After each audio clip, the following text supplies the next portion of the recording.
O pesadelo da esquizofrenia é não saber o que é verdade. Imagine que descobriria subitamente que as pessoas, os lugares e os momentos mais importantes para si não tinham desaparecido nem morrido, mas pior, nunca tinham existido.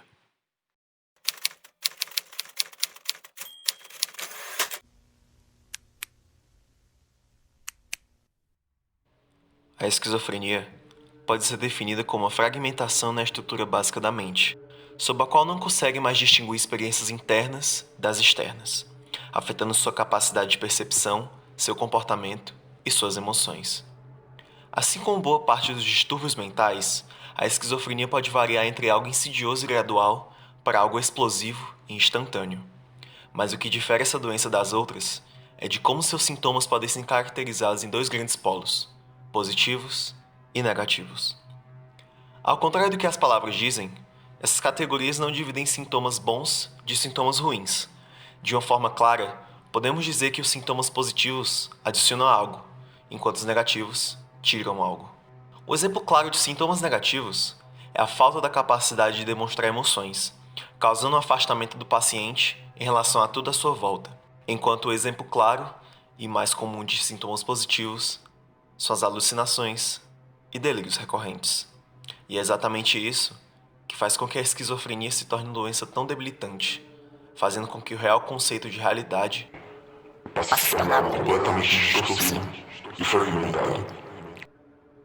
Muitas das vezes em filmes, e até mesmo livros, as pessoas com esquizofrenia são retratadas como assassinos, loucos ou pessoas que não sequer funcionam direito. Entretanto, nem todos os pacientes possuem tais experiências, e boa parte consegue lutar com isso no seu cotidiano e tirar algum proveito disso, seja em música, poesia, até mesmo arte em geral. E o pintor Brian Charnley acabou transformando e retratando toda a sua experiência em suas pinturas.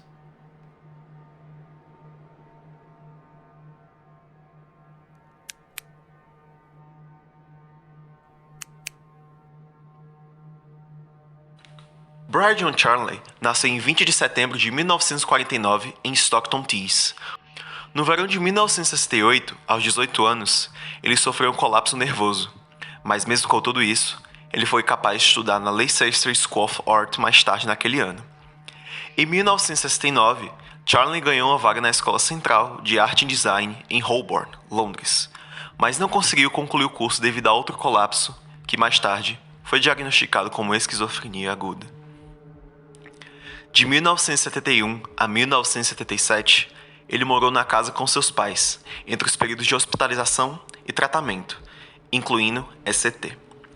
Em 1978, mudou-se para Bedford e começou a sua carreira como pintor. Em 1982, Charnley pintou o retrato duplo dele e de sua parceira Pam, no que foi chamado de ponto alto do período inicial fotorrealista de Charnley. 5 anos depois, Pam, que também sofria de doenças mentais, tentou suicídio pulando de uma janela. Embora ela tenha sobrevivido, sua coluna estava gravemente danificada. Pouco tempo depois, o trauma de Charnley foi explorado em sua pintura chamada Living by the Window, que fora feita meses mais tarde. Em 1991, Brian já estava completamente debilitado e dependente de seus remédios, e tal estado acabou fazendo com que ele iniciasse uma série de autorretratos, à medida que ia retirando sua medicação pouco a pouco, e somente agora podemos mergulhar na mente deturpada de Brian Charnley.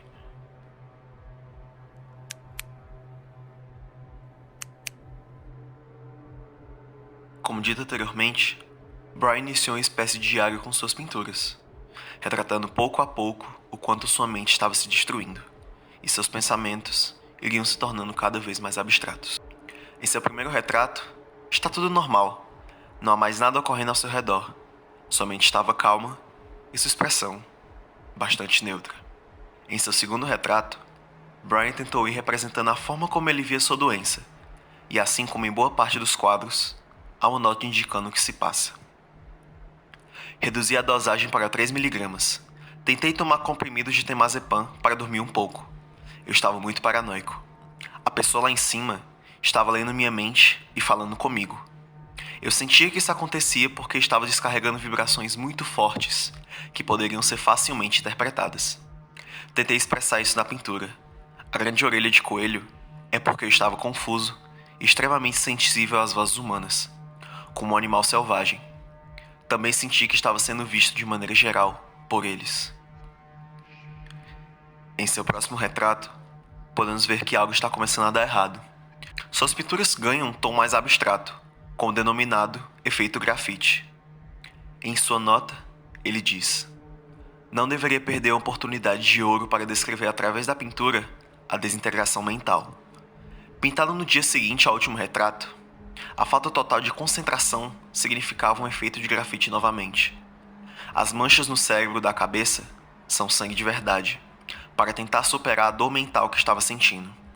Eu estava fumando muito, por isso, o cachimbo.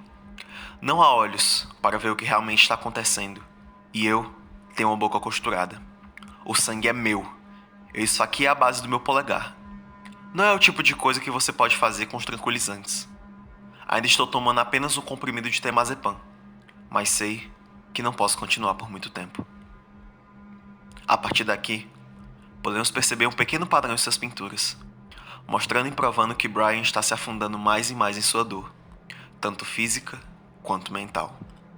E em sua última frase, ele diz: sei que não posso continuar por muito tempo, nos dizendo que ele mesmo não queria mais viver por muito tempo. Indo para o próximo retrato, Brian produziu algo bastante abstrato, mas que ainda podia definir como ele estava vendo a si mesmo. Em sua nota, ele diz: as coisas realmente estavam saindo do controle.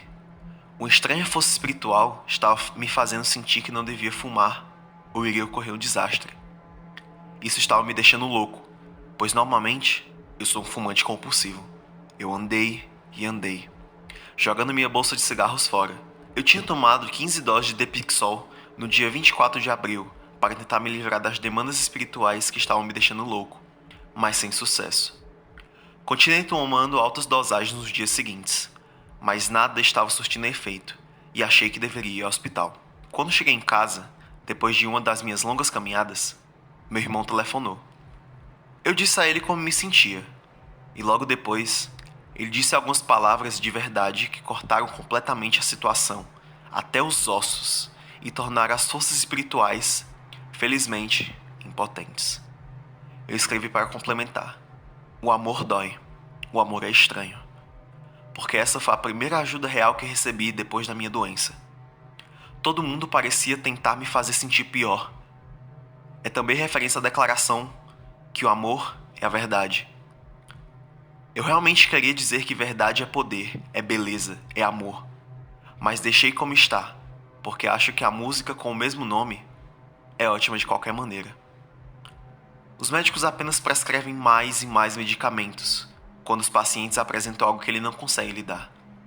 O que acho interessante é que os medicamentos, por mais altos que fossem as dosagens, não surtiam efeito nenhum. Não acontecia nada. Os médicos murmurarão que os medicamentos começarão a fazer efeito, mas não acredito nisso nem por um instante. Em vez disso, acredito que a resposta para a minha condição é um insight racional. Mas os médicos parecem relutantes ou incapazes de me ajudar aqui. Em um dos seus últimos retratos coesos, Brian representa em sua pintura a forma que seus pensamentos falavam e conversavam com ele, pintando uma boca no lugar de sua cabeça, como se sua mente estivesse o tempo inteiro conversando consigo mesmo. E em suas últimas notas, ele diz: cansei de ter que explicar minhas pinturas. É uma grande tragédia que as pessoas não consigam entender o que eu me senti deprimido por direto dos símbolos que estou empregando. As linhas onduladas acontecem porque, assim como eu me sentia seguro, uma voz da rua me destruiu emocionalmente. Eu estava me sentindo orgulhoso da pintura, e ele mostrou que sabia disso de forma convincente o suficiente para me convencer de que devo estar emitindo mensagens de pensamento muito fortes ou vibrações de algum tipo legível. Fiquei satisfeito por ser capaz de expressar um conceito tão puramente mental como a transmissão do pensamento pelo simples dispositivo de transformar o cérebro em uma boca, que acabei pintando novamente. Estamos muito contra a tarefa quase impossível de descrever em tinta o que é essencialmente invisível.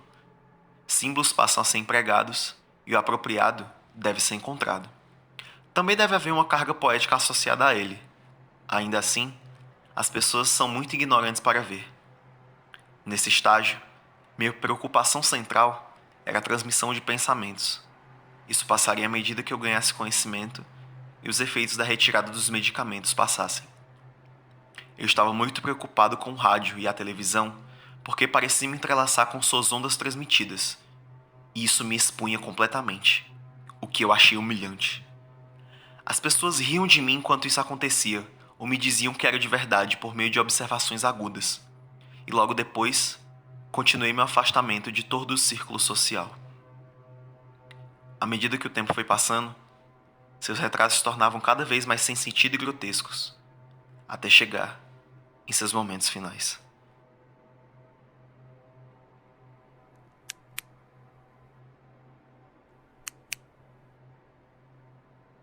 Brian estava frustrado com sua aparente falta de sucesso no mercado de arte, e o reconhecimento que recebeu foi superado pelos problemas do dia a dia de sua doença e pela medicação pesada que foi prescrita para combatê-la.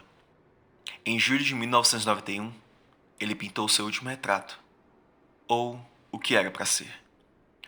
Sua mente estava tão perturbada que nem ele mesmo sabia o que estava enxergando, o levando ao completo estado de loucura e desespero. Seu corpo foi encontrado em seu estúdio, junto à sua última tentativa de demonstrar de forma clara o que estava se passando em sua cabeça. Em dezembro de 1991, o artigo de Marjorie Wallace sobre os autorretratos de Charnley foi publicado na Telegraph Magazine, e suas obras foram expostas em 1995 e em 2015, no recém-aberto Bethlehem Museum of Mind, mostrando todas suas obras e também provando o quão deturpado estava sua mente naquele momento.